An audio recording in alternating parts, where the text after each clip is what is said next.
All right, moving on with part 2 here of exam 3. Got the last page. We're still kind of filling in the blank for the top 2 there. So we got a hydroboration with an alkyne. Remember, that's going to form this, right? That's going to form this, which will instantaneously, relatively instantaneously, tautomerize to form the ketone. Right? This isn't. I should be careful. I shouldn't really draw an arrow like that because it's not a resonance or anything like that. It's an equilibrium.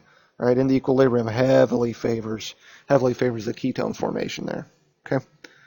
So alkyne, when you're doing a hydration reaction with an alkyne, always be careful because you're going to end up doing your tautomerization, right? Whether it's oxymercuration or hydroboration, we're going to end up tautomerizing to form some kind of carbonyl, okay? All right. Last one here.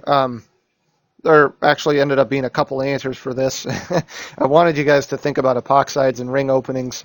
And so we can do that first. So if we just simplify this for just a minute, let's just make this H+. Okay. Boom, boom, boom, boom. Okay. So if we generate that, I started drawing a hexane here. Old habits. Okay. So if we end up protonating an epoxide, right? Boy, that's a terrible alkene. If we protonate an epoxide, then the incoming nucleophile, water in this case, right, is going to ring open that epoxide, right? And the water comes in from the opposite side, right? So we're doing the sumo mechanism just like we've always been talking about with other three-membered rings. And so the product that we end up making here, right, is going to look like this after we clean things up, right? We bring in the water shuffles away a proton, right? So that we end up making a transdiol, right? We end up making a transdiol. And the incoming water, right? This guy here, right, hits the opposite side. Right, so it's anti-addition, right? Hits opposite side, anti-addition, right? And it hits more substituted side, right? So it hits the more substituted side. Remember, when you're doing the sumo, when you're doing your ring opening, you leave behind a partial positive. You leave behind your partial positive at the most stable position, right? So there you go with this one here, right? So this is what I wanted you guys to do, and I was just trying to simplify things a little bit, and so it's okay, right? Because you could do a hydration here also with with that alkene there. I guess I just wasn't thinking when I wrote this question, right? So some of you guys did a hydration reaction with the alkene instead. Truth be told, I would suspect the epoxide would react first. But if you did a hydration reaction, well, I should write unspecified steric chemistry, right? If you did a hydration reaction with the alkene, that's fine too, right? So excuse me, let me do this in yellow. Okay. I don't actually, off the top of my head, I'm not sure what would be the thermodynamic or kinetic product in this case. I'd imagine it would be the one where we don't form the carbocation, but I'm not sure. Forming that carbocation would do some weird things too. I bet it would rearrange to that epoxide, and then it would actually form a unique product here. But that's a different mechanism that we haven't learned yet. But anyway, I'm kind of just muttering to myself at the moment here. I didn't mean for this one to be complex like it turned out to be. So depending on what you did, right, that's where you guys get your points in this case. What I do want to draw attention to is, right, your epoxide ring openings under basic and acidic conditions, right? Under acidic conditions, here's what happens, right? Under basic conditions, right? Basic, right? We do, it's in air quotes, right? SN2-like, right? It's SN2-like. We hit from the less substituted side, right? the less substituted side. So just going back to the difference between acid and base ring opening of an epoxide, right? Basic conditions, it's SN2-like. We just do a single step to hit the less substituted carbon there, right? We don't protonate the central oxygen on an epoxide under basic conditions, right? There's no protons around under an acidic condition. Anyway, okay. So moving on. Now I did a kind of a step-through synthesis with you guys here. So starting on the left-hand side, we turn an alkene into neighboring halides and an OH, right? So this is a halohydrin reaction. So we need something like Br2 and water, right? That's what we need here. Take a look at the mechanism for this. We talked about in class. It's another sumo example here. Yada yada yada, right? Next, we swap the alcohol for a tosylate, right? So we make a tosylate, right? So we need some tosyl chloride, right, and some pyridine around. Okay, some kind of organic base is really what it is. Pyridine is by far the most common. All right, so we do that.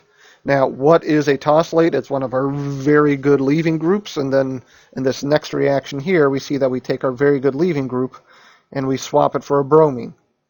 So we have a secondary good leaving group that's wedged, and it ends up dashed.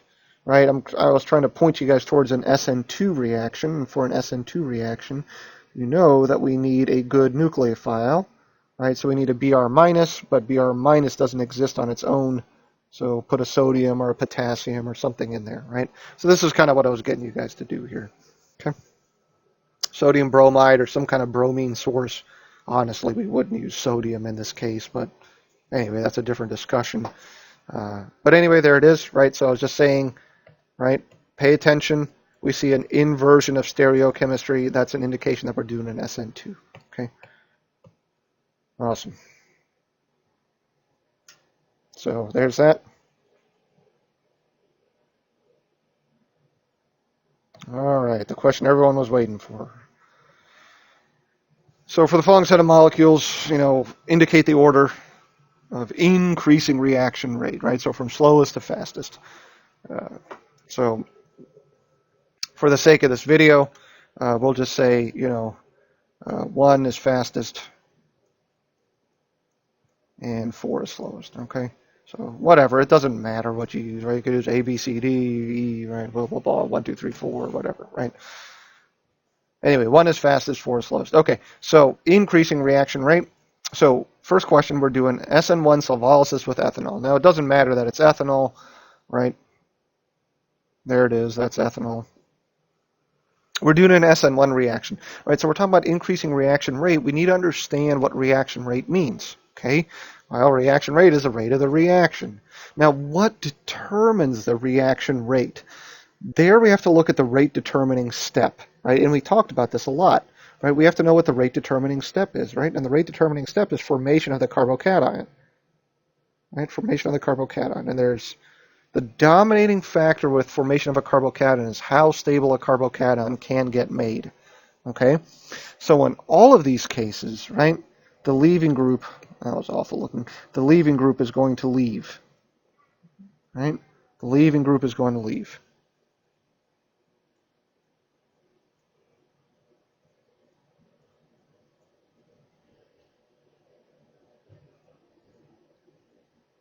Right, so here are our scenarios, okay?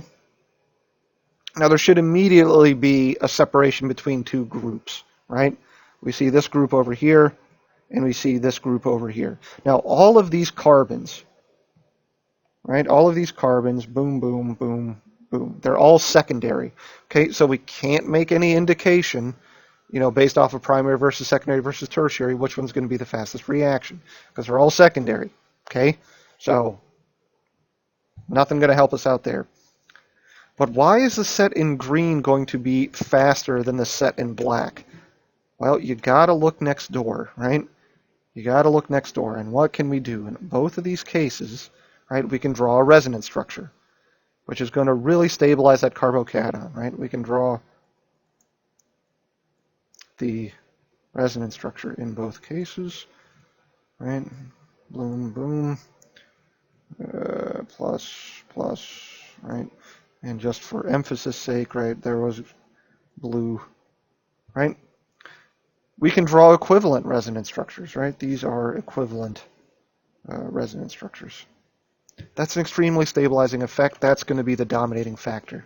Our set in green there is going to be faster than the set in black. Now, so in terms of carbocation stability, the set in green there's going to be the fastest. Now, what is a better leaving group? Well, iodine is a better leaving group, right? So that's going to be the fastest. Then followed by this guy here, okay? Bromine, a pretty good leaving group, not as good as iodine, okay?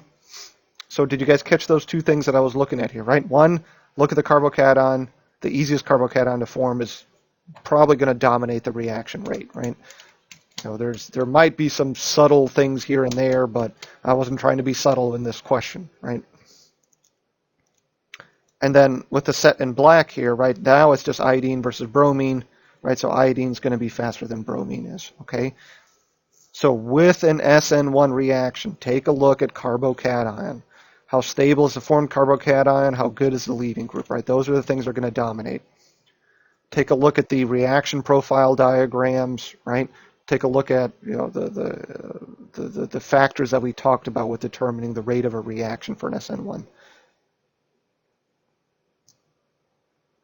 Truth be told, and I'll mention this here, although I'm not going to talk about why in this video because I don't want to cause any confusion. There could be an alternative argument made, right? There could be an alternative argument made, and if you did that argument and I trust that you weren't getting at it, just by just by guessing, so to speak, right? There could be an alternative argument made, but in this case, right, here's what we pay attention to, right? Carbocations and leaving groups.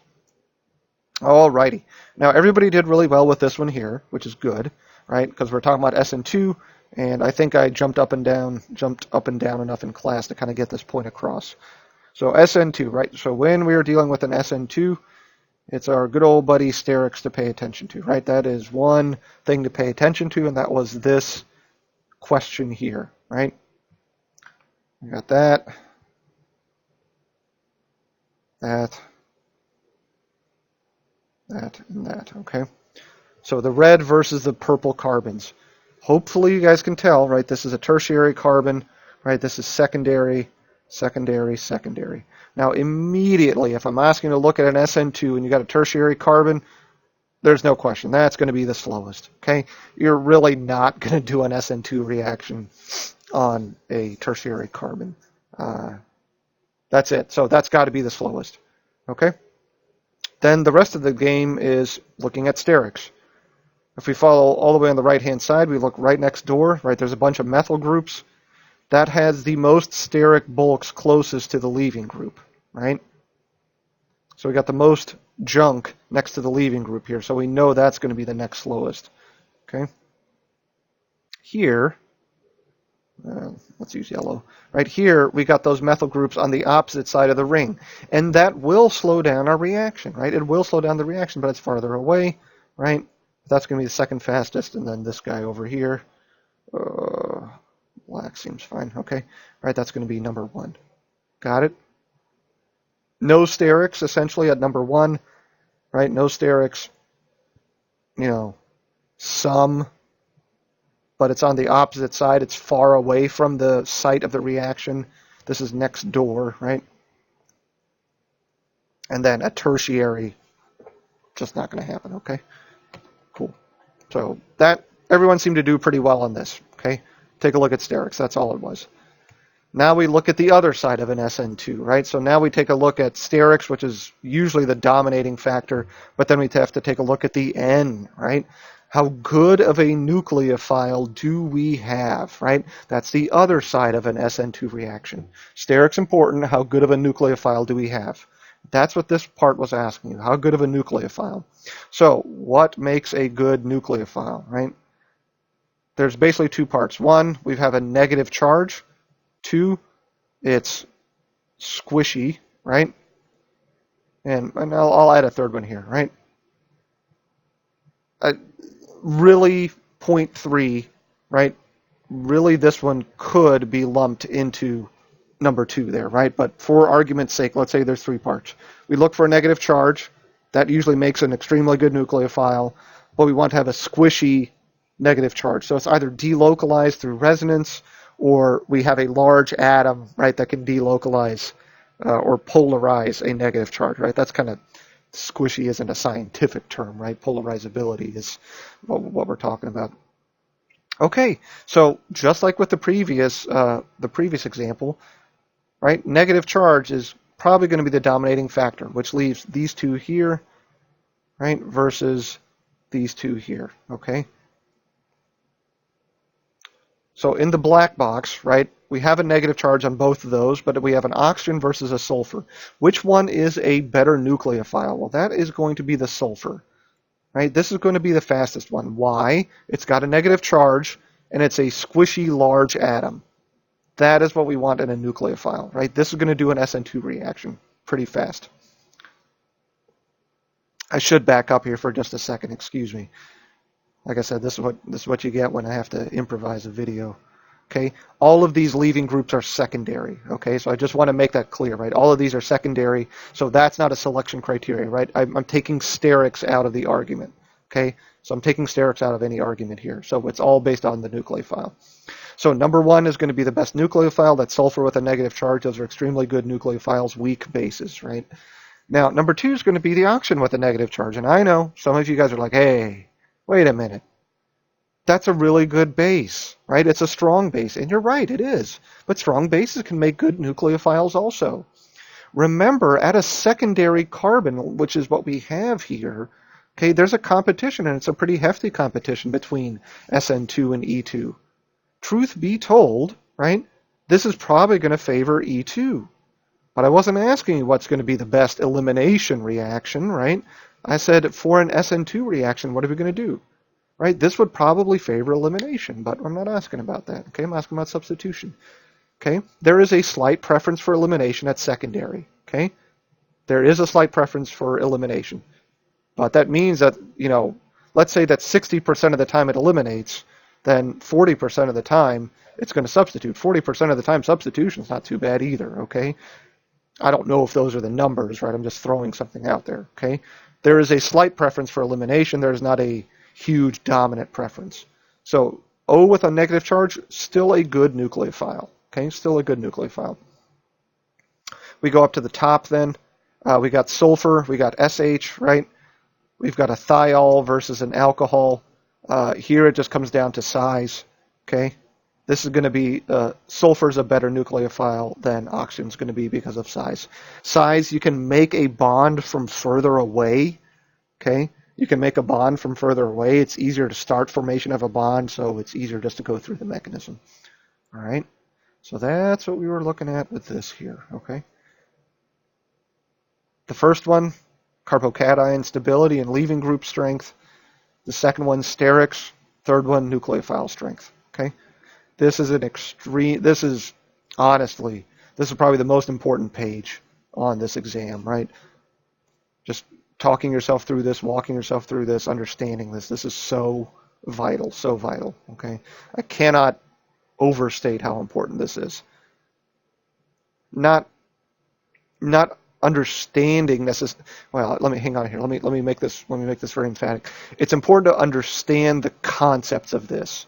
Okay, it's important to understand the concepts of sterics, how that changes a reaction, what makes a good nucleophile, what makes a good base, carbocation stability and resonance and all this kind of stuff. Okay, that's what's extremely important here. You're going to see these concepts over and over and over again. Okay, mechanisms. All right, here we go. So I'm going to run through all these mechanisms. So we'll start with this guy. Okay.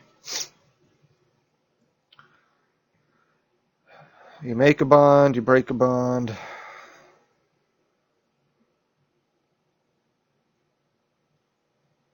Okay. We'll add our hydrogen there, right? Because this is Markovnikov addition, right? That means we add the hydrogen to the less substituted side, right? That's a way of thinking of it, right? We add the hydrogen to the less substituted side. We put the carbocation on the most substituted side. And here was one of the most missed points, right? Every time Every time you guys generate a carbocation, look next door. Okay? We have a tertiary carbon that's next door to a carbocation, right? We're going to see a hydride shift. Okay? You're going to see a rearrangement to form a more stable carbocation. Don't miss this. I don't, I can't tell you with 100% certainty what's going to be on the final exam, but I'm going to be shocked if there's not a carbocation rearrangement. Like, this is one of the, give me a top 5 concepts to learn in organic chemistry. Carbocation shifts all day long. Okay? Now we've made the most stable carbocation. It's in the most stable position. Chlorine time, right? Whoop, there it is. I'm just going to draw this down here because I'm running out of space up there. Cool. Not a chiral center, so I don't have to worry about wedge and dash. Good stuff.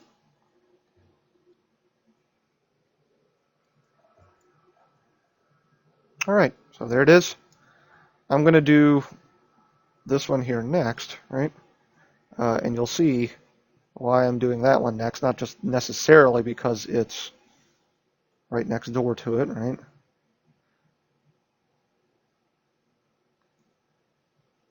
There might be some similarities. Make a bond, break a bond.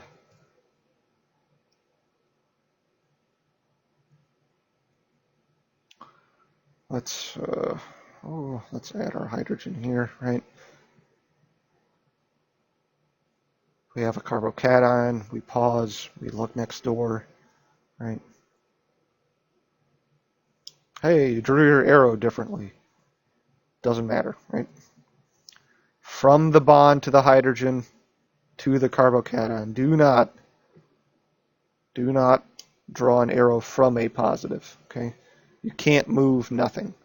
And a carbocation is nothing, right? It's an empty orbital if you want to think about it like that, right? You can't move an empty orbital. Okie dokie. Now we've made the most stable carbocation. Now we bring in our nucleophile that we have. We got water in this case.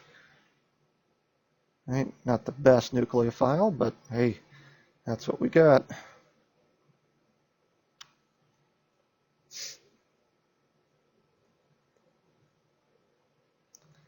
Okay. Now we have to clean things up.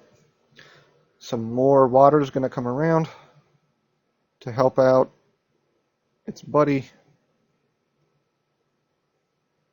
And we end up at this. Oops, sorry, I did a yellow here. Okay, there it is.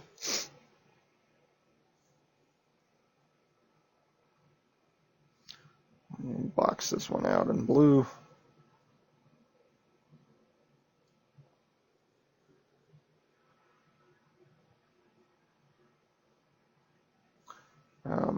For people who might be zooming ahead to the end to prevent unnecessary insomnia. All right, I'll box those out. Okay.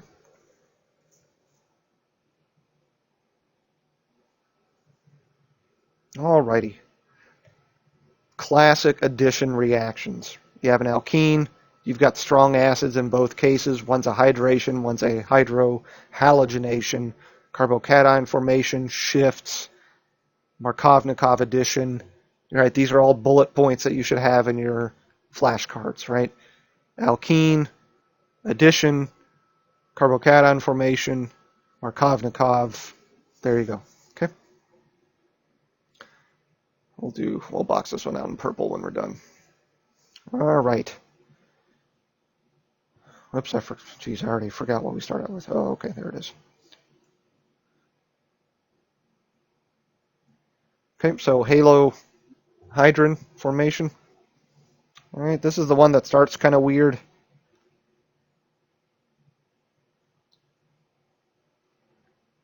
And, all right, so the alkene reaches out while the bromine reaches back in, and we break that bond.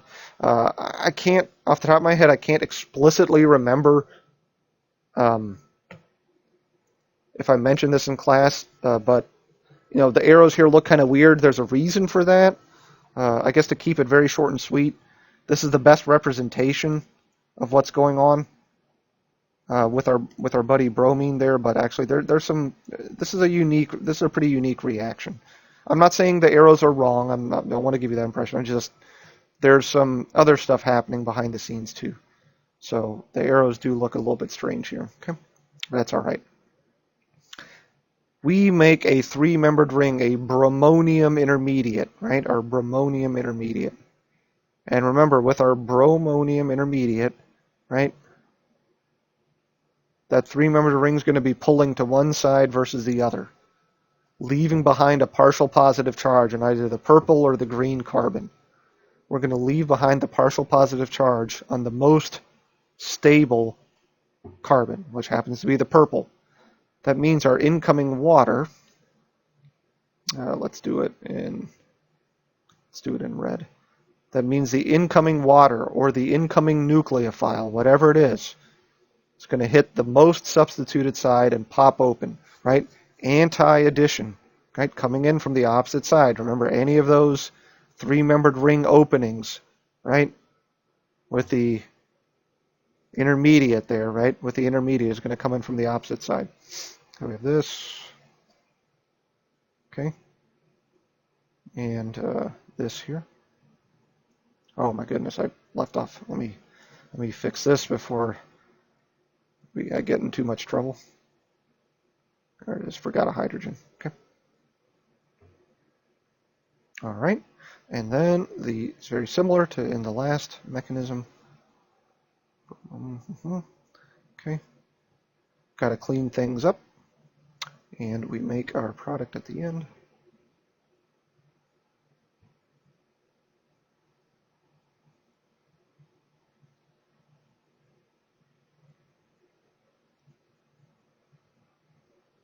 OH and Br. Fantastic.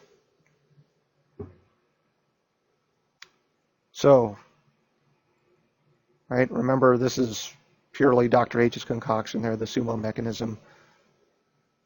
Anti-addition, right? So the OH and the Br get added to opposite sides. All this kind of stuff that we talked about there, okay? I believe, yeah, I put this in purple, so let me purple it up. That looks awful. Purple it up, there it is. Okay.